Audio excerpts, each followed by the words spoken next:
primeira parte que eu dividi, eu já não consegui completar semana passada, então nós vamos tentar completar essa primeira parte.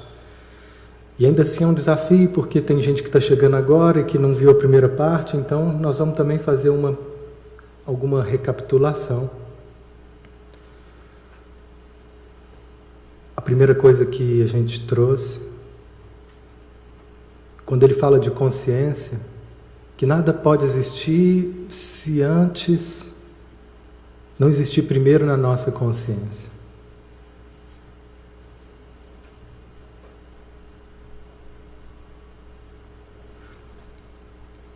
É na nossa consciência que tudo começa. Para que a nossa vida mude, se é que a gente deseja que algo mude, primeiro precisa haver em nós a crença que é possível mudar.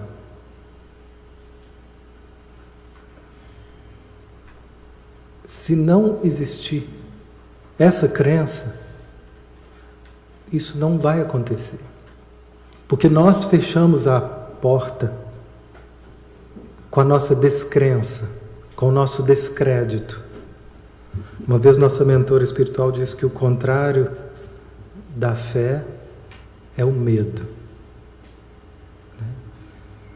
O medo é a fé no que não é possível. É a fé no negativo. E assim nós fechamos as portas, sem perceber que estamos fechando às vezes. E a gente vai perceber o efeito dessas portas fechadas com a nossa insatisfação na nossa vida.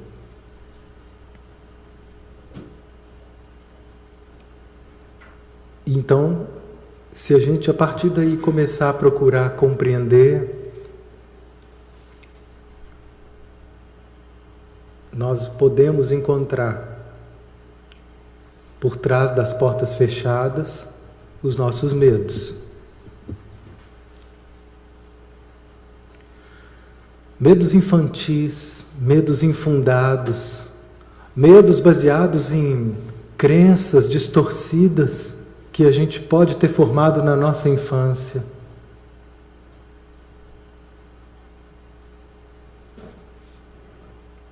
Com as coisas que hoje a gente olha e acha mais banal do mundo. Mas elas tiveram um efeito e deram uma direção para a nossa vida. Muito comum, por exemplo, um caso como esse, de uma amiga que o pai dela não ficava em casa. E quando ficava, não dava atenção para ela. Estava ali, trabalhava, mas ele foi um pai muito jovem. Ele não quis ser pai, ele quis fazer outras coisas. E deu sorte de ser pai, de acontecer. E aí ele assumiu a mulher, assumiu a família, mas não existia nele um desejo de ser pai. Ele não estava maduro para aquilo. Então ele era pai, mas no fundo ele queria jogar bola. Queria ver o galão da massa. E o bebezinho chorando. Então, aquilo não era algo que ele estava pronto. E ele não conseguiu oferecer o melhor. E essa pessoa, essa criança, ela não tinha a menor condição de entender isso. Ela só queria o pai. E ela só percebia que não era possível. E naquele momento a gente tira conclusões das mais equivocadas e precipitadas.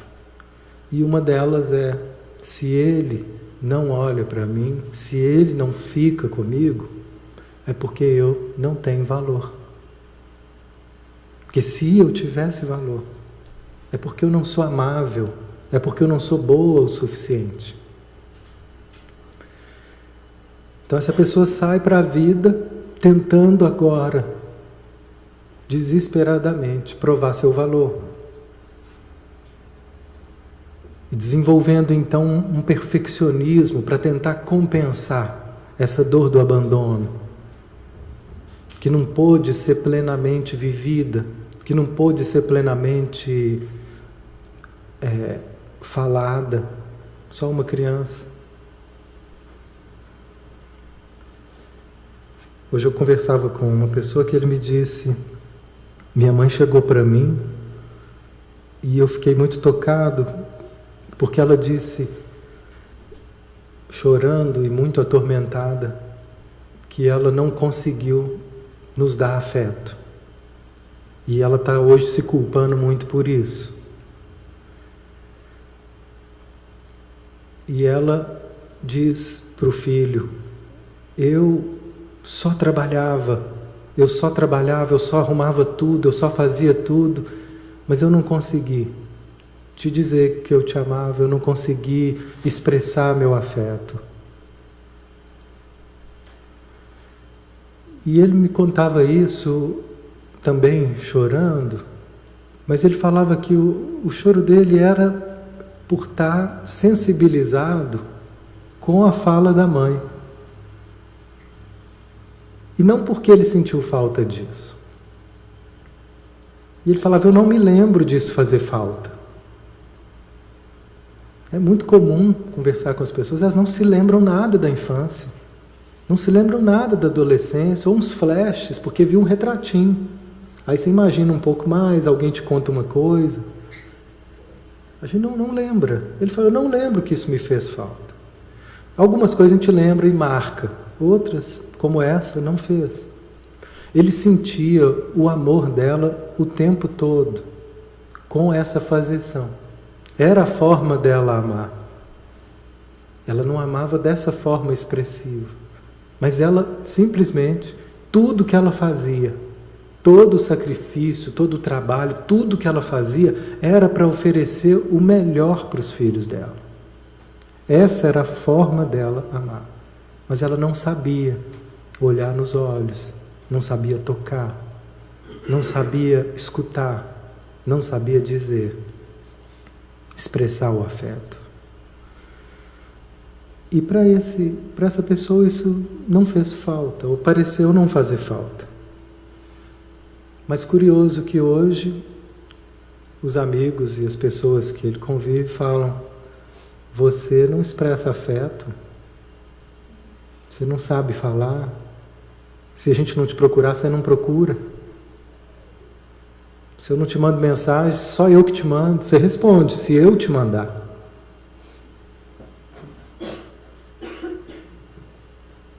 E eu pedi a ele que fechasse os olhos e se percebesse.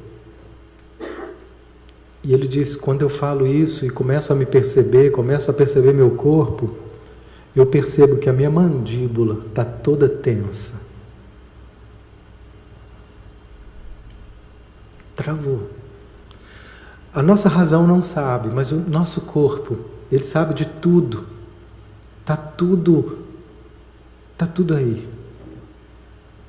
O nosso corpo, ele é honesto.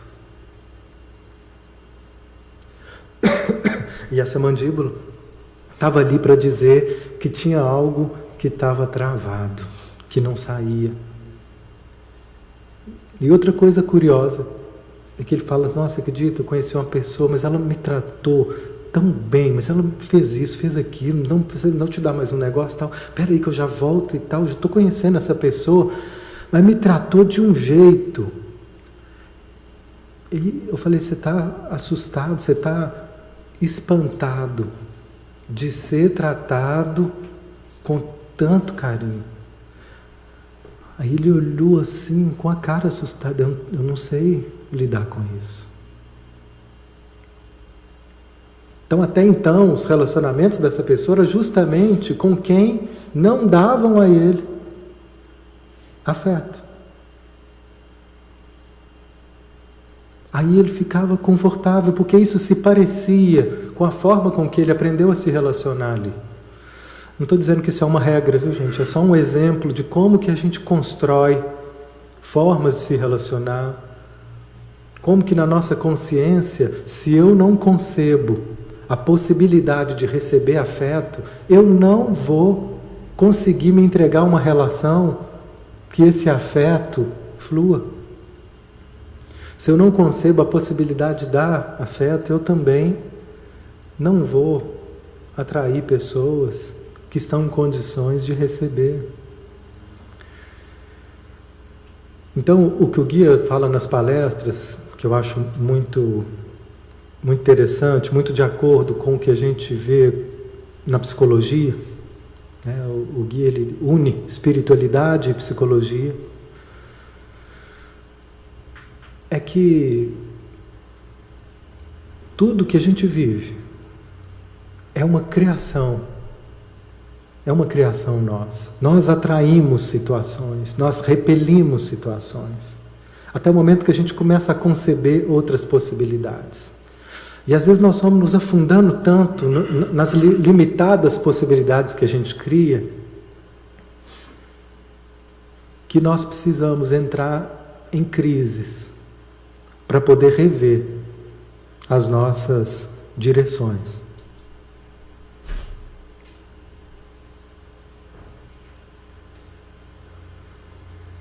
Então, diante dessas frustrações, é tão difícil para a gente lidar com a dor do abandono, é tão difícil que a gente esquece até que isso foi sentido.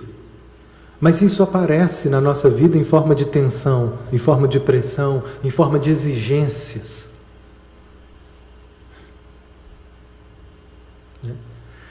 E isso pode nos levar a lugares que dão compensações muito gostosas. Só que elas são sempre temporárias.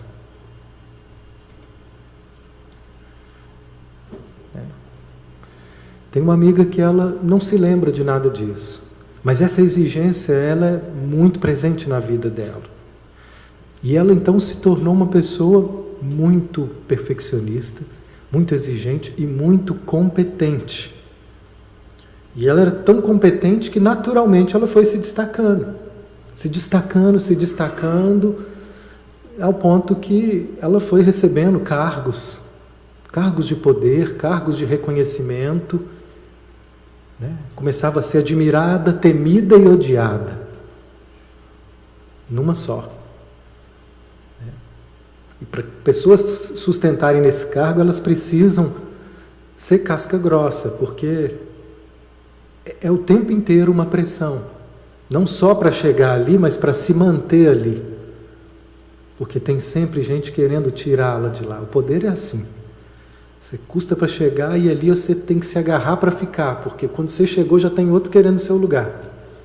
Não é assim? Essa é a luta pelo poder que a gente vê na política, que a gente vê em todas as organizações. As relações humanas estão cheias dessa dinâmica.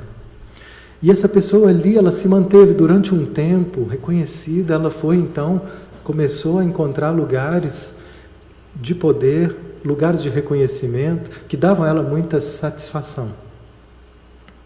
Ela era uma estrela. Mas ela foi percebendo que para poder sustentar esse lugar, ela precisou se fechar para tudo. Não havia mais espaço para nada. Não havia mais agenda para a vida pessoal. Era tudo em função daquele lugar. Durante um tempo, enquanto isso foi bom, foi alimentado, foi vivido, mas chega um momento que a gente não aguenta mais, porque isso não nutre a alma. E o que parecia inconcebível começou a ser concebido pela consciência dessa pessoa. Então ela disse: eu quero mudar. Eu quero uma vida comum. Eu não quero mais. Eu não quero mais isso. Isso cansa, isso é pesado. E nesse momento, então, começa uma trajetória de mudança. Mesmo que vozes antigas continuem nos chamando para ocupar os velhos lugares, aqui surgiu na consciência uma nova possibilidade que até então não existia. Qual que era? eu quero uma vida comum. Eu quero trabalhar de 9 às 18.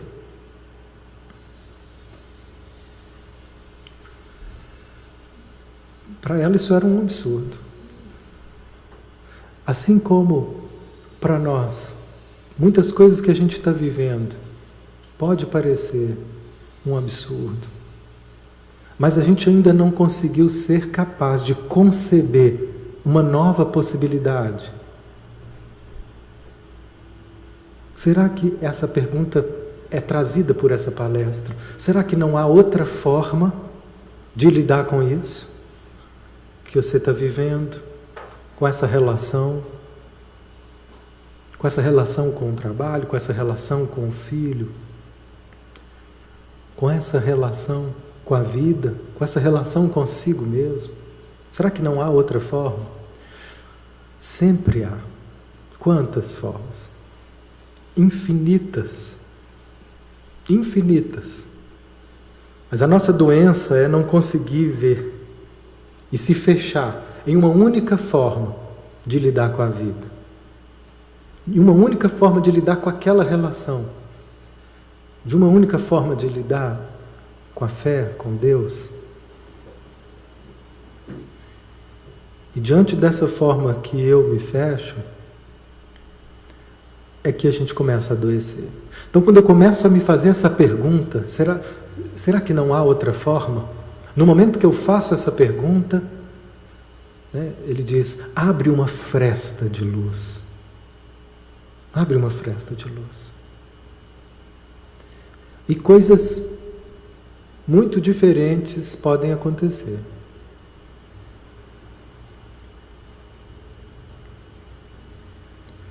Porque eu abri a possibilidade que aconteça. Muitas pessoas, elas não mudam. Mesmo tentando, fazendo terapia, se tratando, lendo as palestras do Gui, estudando isso e aquilo, rezando muito e tudo. Porque no fundo elas não acreditam que isso é possível.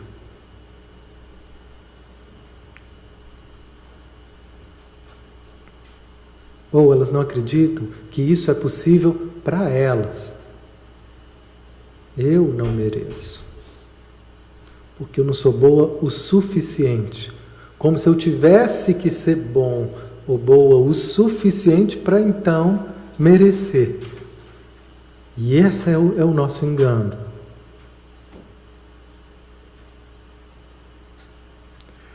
Então, o nosso maior desafio é a gente conseguir abandonar essa pressão de achar que eu tenho que ser mais para poder ter mais. De achar que eu tenho que ser mais para poder merecer algo. Isso vem da imagem negativa que nós temos de nós mesmos.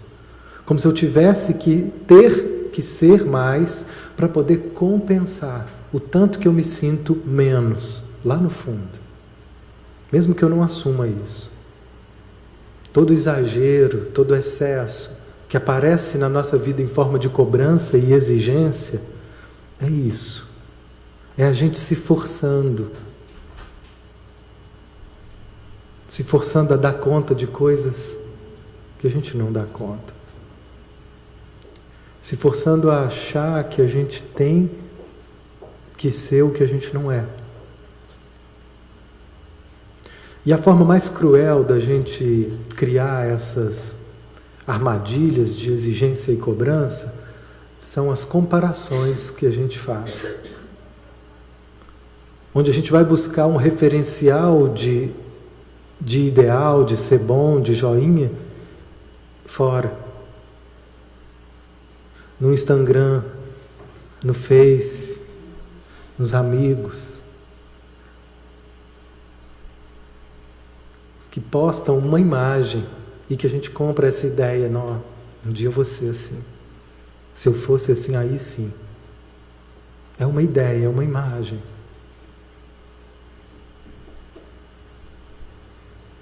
Como eu contei daquela pessoa, né, eu acho que eu contei esse exemplo, da pessoa que punha lá a vida dela no YouTube e diz que agora tem isso, né? Você posta a vida E muita gente fica ali vendo a vida dos outros, vendo a brincadeira, vendo os meninos brincar. Eu vi meu sobrinho, o que você está vendo aí? Eu estou vendo os meninos brincar. Pô, mas por que você não vai brincar? Ele está vendo no YouTube os meninos brincar. Aí ele fica lá vendo, parado assim, ó, com a boca aberta, vendo no YouTube os meninos brincando. Mas por que você não brinca? E assim nós ficamos muitas vezes vendo a vida dos outros e achando legal a vida dos outros. Ó, olha aqui, ó que vestido, olha que pose, ó que corpício, né? Que mais? Ó que pessoa evoluída, pessoa inteligente. Nossa, como sabe, como é sabido, lá falou, citou tanto artigo. Eu vou lá falar palestra, não lembro de citar nada, não lembro o nome de ninguém para citar. A gente está sempre se comparando, e nessas comparações é que a gente vai se afundando, buscando referência externa para aquilo que parece ideal.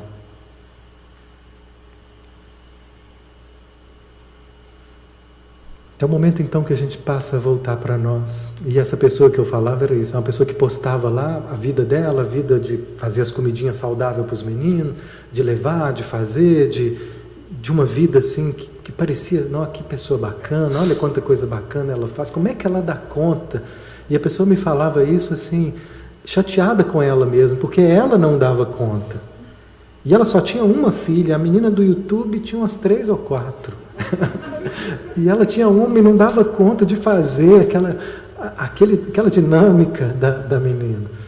E aí, um dia ela descobriu que isso não aparecia no vídeo do YouTube, mas a moça tinha uma empregada.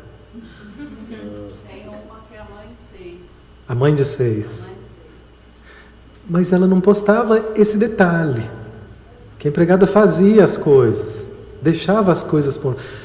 E aí teve uma hora que ela soube disso, ela respirou um pouquinho mais. Não, então peraí.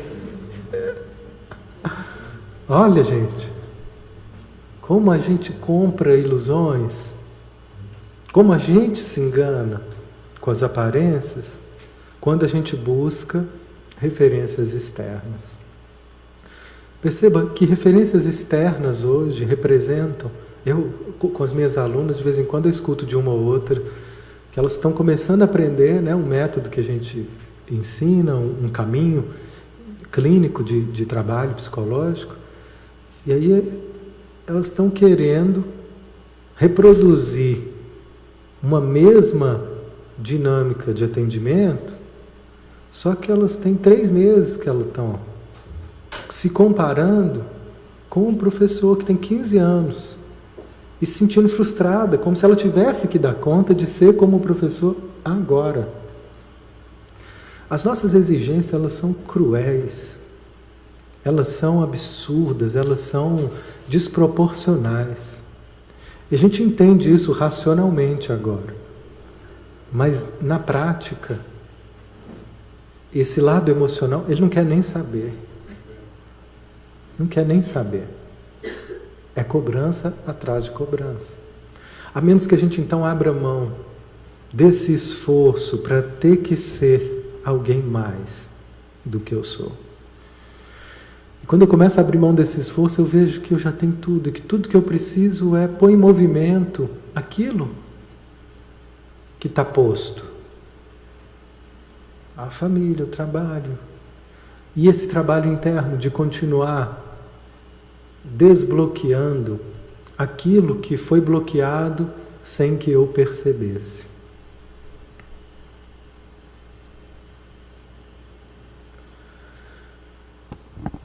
Hoje eu trouxe uma frase que agora ela está me vindo aqui para a gente poder trabalhar com ela, que ela diz assim: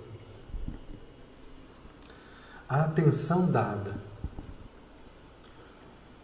aos processos interiores tornará claro que grande parte do que vocês julgavam estar no inconsciente, na verdade, não está absolutamente oculto. Deixa eu Vou ver se eu acho ela aqui.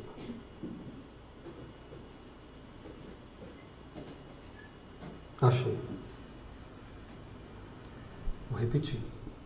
A atenção dada aos processos interiores tornará claro que grande parte do que vocês julgavam estar no inconsciente, na verdade, não está absolutamente oculto.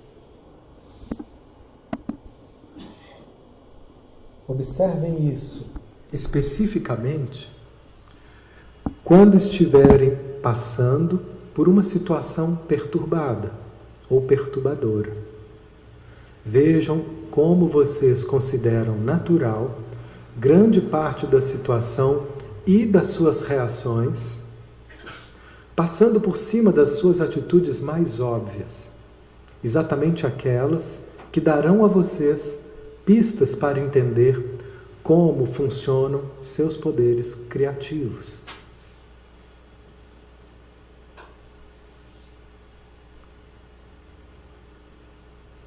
Então, a ideia que a gente teve até hoje de inconsciente, ou quando a gente fala, né, eu nem lembro disso que aconteceu, parece com a minha mãe que ela não me deu esse afeto, eu nem lembro. Parece que está num lugar inconsciente e inacessível. Mas não está inacessível, está acessível. Basta então que eu perceba. O problema é que nós não temos esses olhos de atenção. A gente passa por cima de nós o tempo inteiro para atingir essas metas, esses ideais que a gente criou. Mas se eu tiver um olhar de mais atenção, eu vou estar percebendo como que esse passado inconsciente, ele está presente em forma do meu bloqueio afetivo, em forma da minha mandíbula toda tensa.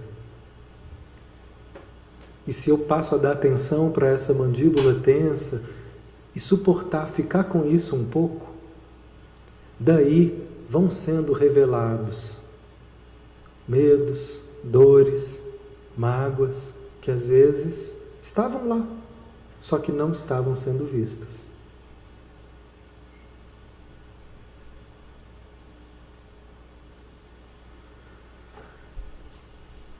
Eu trabalhei com uma pessoa que ela diz, eu não aguento mais me cobrar, tudo eu me cobro, tudo parece que eu estou fazendo é insuficiente. Eu dou aula, parece que está pouco e que eu devia ser melhor. A minha casa, eu acho que eu tenho que pintar, mas eu tinha que fazer uma reforma. Eu não tenho dinheiro para fazer reforma e eu acho que eu tinha que fazer reforma e pintar. E eu não consigo, e aí todo dia que eu olho para a casa, daquele negócio faltando, eu falo, puxa, eu sei. Eu já acordo, olho para o que está faltando e me cobro. Acordo, olho para o que está faltando e me cobro. E aí por um momento ela falou, mas agora eu vejo que eu também era muito cobrada. Minha mãe me cobrava muito, muito. E ela é aquela boa filha, aquela filha que tentou, ela não se rebelou, ela tentou corresponder a esses ideais da mãe. Às vezes a rebeldia tem um lugar muito saudável nessas horas, viu, gente? Existe uma rebeldia saudável e existe uma rebeldia que pode ser muito destrutiva. Mas ela então começou a tomar consciência de que essa mãe era, essa relação com a mãe, foi onde isso começou a ser construído. Essa ideia de que ela tinha que dar conta de tudo para poder agradar a mãe, para poder se sentir amada pela mãe, para corresponder à expectativa dessa mãe. Quando a gente é criança, a gente não pensa nisso. A gente só corresponde, só reage a muitas coisas que a gente não calcula, não tem cognitivo para calcular nada. Então, nesse momento, a gente pede que ela feche os olhos e olhe internamente para essa mãe, que já não está mais aqui. Mas não é a mãe física, é a mãe simbólica. É como que ela construiu essa relação com a mãe. Tem muitas pessoas que hoje têm uma ótima relação com os pais e acham que por isso não existem dificuldades emocionais que ficaram mal resolvidas do passado, só porque agora está bom. Mas no passado, né, e que pode estar presente aí no corpo, se não foi plenamente vivido, né, Gentling fala tudo aquilo que não pôde ser plenamente vivido, permanece preso no corpo. E quando isso é sentido, se libera, se solta. Então essa pessoa que falava da cobrança, você olha para o corpo dela, ela anda assim, com os ombros para cima, assim. Ei, tudo bem? Uns 5 centímetros assim, acima, assim, quase beirando a orelha, o ombro dela. De tão tensa. Você sabe a pessoa que você olha, você vê que ela está tensa. O jeito de falar, o jeito de andar, ela é toda contida. É tensão pura. E quando eu peço então para que ela olhe para a mãe, ela começa a olhar para a mãe e ela começa a tremer. E ela fala, eu nunca vi isso, eu nunca percebi, mas eu estou morrendo de medo. Eu estou com muito medo dessa mãe. É um medo completamente irracional. Ela nunca falou desse medo, ela nunca se permitiu falar disso com a mãe. Isso não pôde ser vivenciado. Então permaneceu preso no corpo. E como que ela lidava com aquele medo, com aquele terror da mãe? E não era uma mãe cruel não, gente, que fazia maldade de punição, de surras fantásticas, não tinha isso não. Era uma mãe exigente, muito exigente. E então, nesse momento, ela fica, mas foram uns 20 minutos se debatendo com esse medo para poder conseguir se permitir sentir aquilo. Porque era tão difícil sentir que ela queria que aquilo saísse rápido. E é tão difícil lidar com esse medo que ela desenvolveu então uma defesa para lidar com o medo, que foi se exigir também, para tentar ser perfeita e não dar então motivo para ser cobrada. Só que isso não funciona. Não funcionou e nunca vai funcionar. Nós nunca vamos ser perfeitos o suficientes. Nós nunca vamos ser bons o suficiente para poder tapar todas as cobranças. Vai sempre faltar um negocinho. Ou vai ter sempre alguém no Instagram que está melhor do que você e posta aquela foto um pouquinho melhor. Ou aquela pessoa que sabe um pouquinho mais. Você acabou de ler um livro, ele leu 2. Então, o desafio foi ela permitir sentir aquele medo, sem brigar com aquilo, sem se cobrar. E com muita dificuldade ela foi. Aí ela falou, mas eu não queria que isso tivesse aqui. Mas está. O fato da gente não querer, a vontade nessas horas, ela não funciona para poder impor para o nosso emocional que ele seja assim ou assado. A nossa vontade e a nossa intenção, ela é muito criativa, poderosa para muitas coisas, mas não para poder negar a realidade. Goste ou não, queira ou não, ela estava sentindo medo. E não importa nenhum esforço que ela fizesse para não sentir. O máximo que ela podia era mascarar aquilo, como ela fez durante muito tempo. Mas deixar de sentir, não. Por trás de toda aquela tensão perfeccionista, o que tinha lá? Medo. Medo pulsando. Medo pulsando. Medo fazendo com que ela se exija mais. Com coisas simples, gente. Mas não é simples a intensidade e a tensão que esse medo causa. Ponto de pessoas perderem sono, pessoas adoecerem, pessoas terem problemas físicos. Então chegou um momento que ela falou, está aí, eu estou sentindo medo, eu estou sentindo isso agora. E aí, ao aceitar, a gente muda aquilo que a gente é capaz de aceitar. Quando ela aceitou, isso começou a se dissolver e começou a se amenizar. E foi vindo um alívio, que talvez seja o primeiro grande passo para que ela comece a relaxar um pouco consigo mesma, com a vida, com seus limites, com as coisas que ela não consegue lidar. Então, nesse caso, o poder criativo da nossa intenção não é fazer com que desapareça o medo, mas é dizer para nós, eu quero ver o que está por trás de tanta exigência.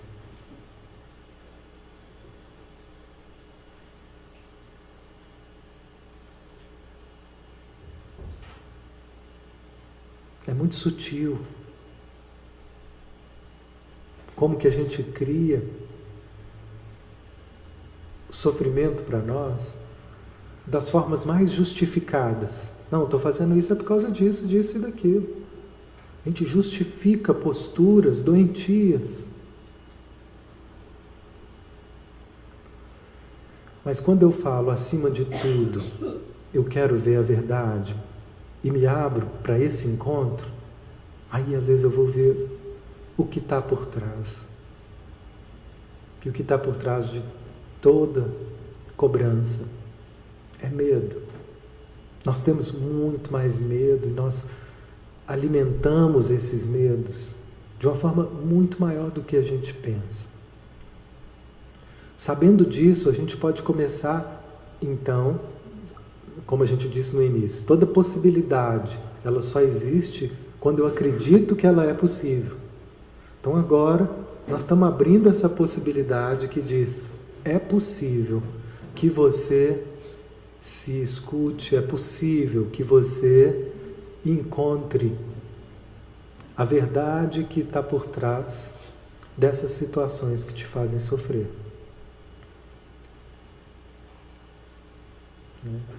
Eu não posso mudar a cobrança e o medo à força, mas eu posso mudá-las quando eu digo eu quero ver e me disponho a aceitar o que quer que seja, do jeito que é.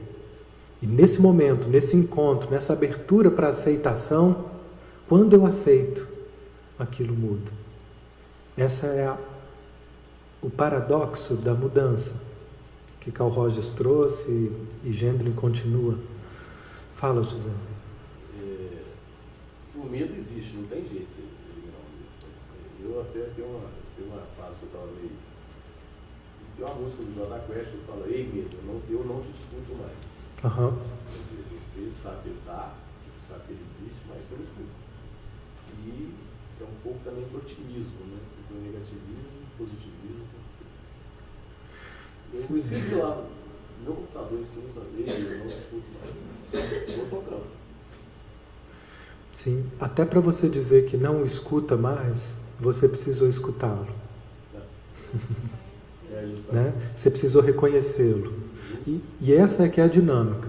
Eu só posso deixar de ver, de dar atenção, depois que eu vejo. Eu só posso deixar de ouvir depois que eu escuto. Eu só posso não obedecer depois que eu vejo o chamado. E aí eu digo, eu não vou te obedecer, não vou te escutar, mas eu escuto que você está me chamando. Porque o problema é a nossa inconsciência. É quando eu não vejo, não escuto, não ouço esse chamado e estou sendo dirigido por ele. Quando eu vejo, eu começo a descolar, a desidentificar. Quando ela viu esse medo, ela não sabia, ela não tinha ideia que ela tinha tanto medo da mãe assim. Ela não tinha ideia que esse medo da mãe, até hoje, a mãe já até morreu, gente, mas até hoje esse medo que ela que se aninhou na forma dela viver e sentir, que esse medo pudesse estar hoje influenciando tanto a vida dela em forma de exigências. Mas quando ela viu, agora ela tem a chance de começar a não escutar mais. Agora eu posso descolar. Eu gosto muito dessa frase que eu inventei, tenho até um certo orgulho dela, assim, fico repetindo ela às vezes, que é assim: eu só posso me libertar da prisão se eu puder ver as grades. Não é boa? Boa.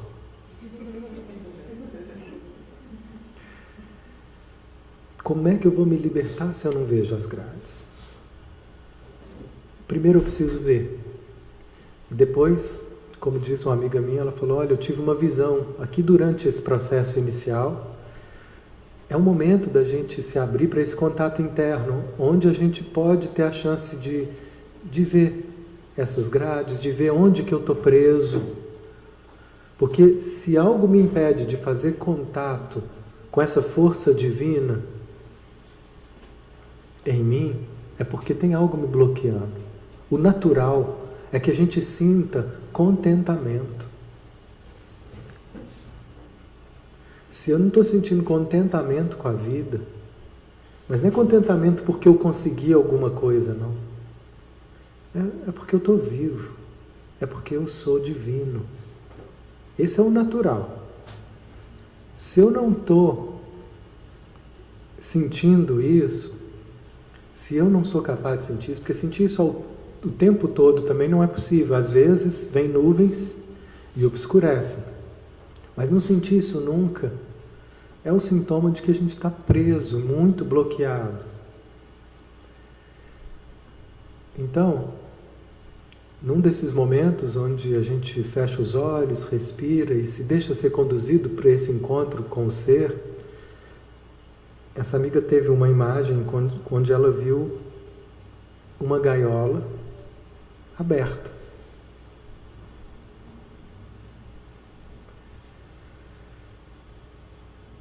Então, eu achei tão bonito esse símbolo, porque as nossas gaiolas, elas são abertas, só que a gente não vê. E aí passou um tempo, ela falou: agora, por um momento eu percebi que eu era aquela gaiola aberta, mas passou um tempo ela viu que não existia mais gaiola. Tudo aquilo que a gente se identifica e diz, eu sou assim, passa a ser uma gaiola. Mas quando eu estou aberta para ser outras coisas, essa gaiola se abre. E quando eu me abro um pouco mais para saber quem eu sou, eu vou ver que tudo aquilo que eu achava que eu era, não é. Que essa gaiola não existe. Esses conceitos que eu tenho sobre mim, eles são uma ilusão, são só ideias que eu acreditei. Mas nada disso me define, nada disso pode nos definir.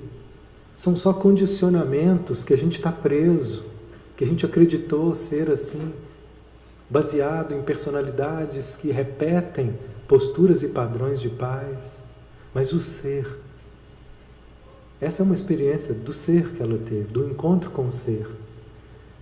Extrapola qualquer noção racional. A nossa mente, ela não é capaz de adentrar a esses domínios do espírito.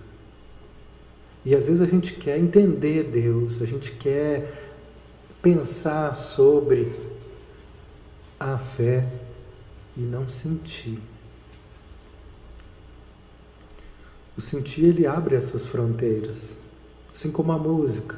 Às vezes eu não sei nem o que a pessoa está falando com aquela música, às vezes é uma música instrumental, quando eu vejo eu estou emocionado.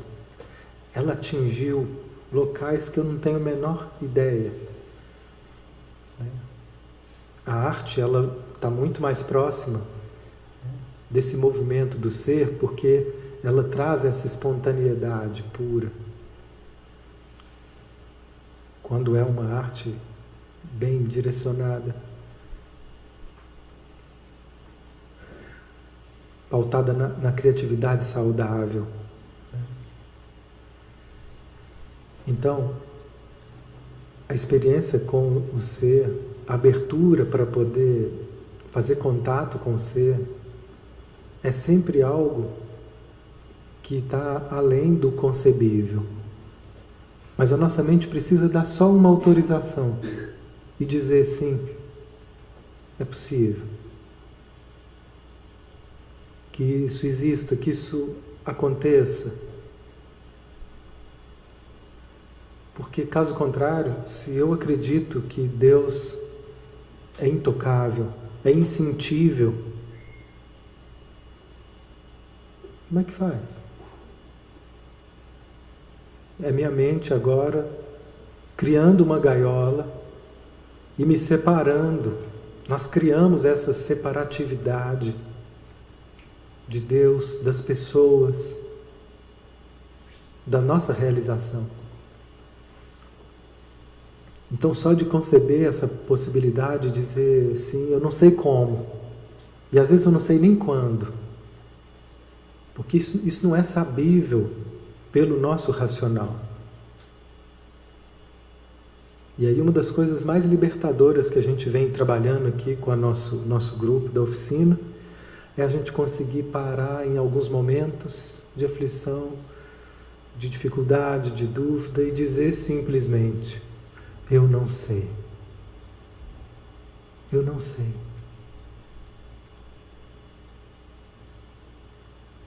E quando eu aceito que eu não sei, isso é libertador. Porque a gente acha que tem que saber, que tem que entender para poder alcançar algumas coisas. Principalmente nesse âmbito da fé, eu não sei. Eu não sei como que a graça divina opera. Eu não sei como é que eu fui criado. Eu não sei eu não sei. E eu não preciso saber para poder sentir, para poder me entregar a isso. E só é possível se eu abandono temporariamente essa racionalidade que quer controlar tudo para se sentir segura.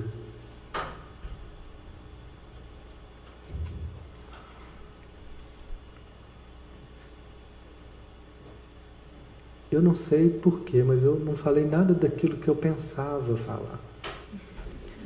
Eu pensava falar outras coisas, tinha um estudo programado aqui. Mas eu me deixei levar por outro movimento que parecia mais vivo. Então, nós continuamos a percorrer essa palestra, a trabalhar conceitos fundamentais dela, mas temos mais para ser dito. E eu não estou sentindo nenhuma culpa de não ter sido objetivo em relação ao tema, porque nós não temos pressa. E como é bom não ter pressa, porque não tem nenhum diretor aqui me cobrando se o conteúdo foi dado, se vai ter prova no final. Olha que alívio! Então nós vamos, libertador. Né? Então a gente encerra. Eu convido vocês a fecharem os olhos por mais um momento, onde a gente possa de novo se voltar para nós e perceber como estamos agora. O que ressoa em mim nessas palavras.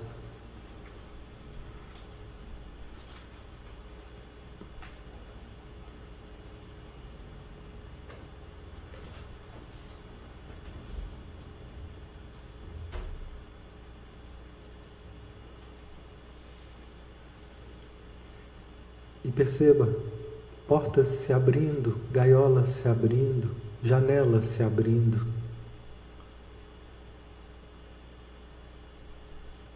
E dessa abertura, raios de sol que entram com a frase: é possível.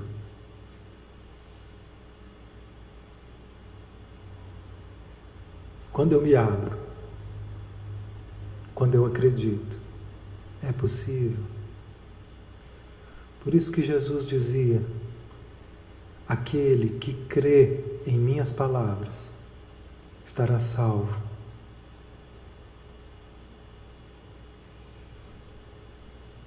Esse crer é de todo o coração. Não é só eu acho que pode ser. É de todo o coração. Eu digo sim, eu creio. E nesse momento não existe mais porta, janela, gaiola, agora não existe mais nada. É pura liberdade. A experiência do ser é pura liberdade. Mesmo que eu esteja no corpo, eu não me identifico com os limites do corpo, em termos de ser. É liberdade. Que cada dia mais a gente possa sentir essa liberdade ganhando espaço na nossa consciência. Que assim seja.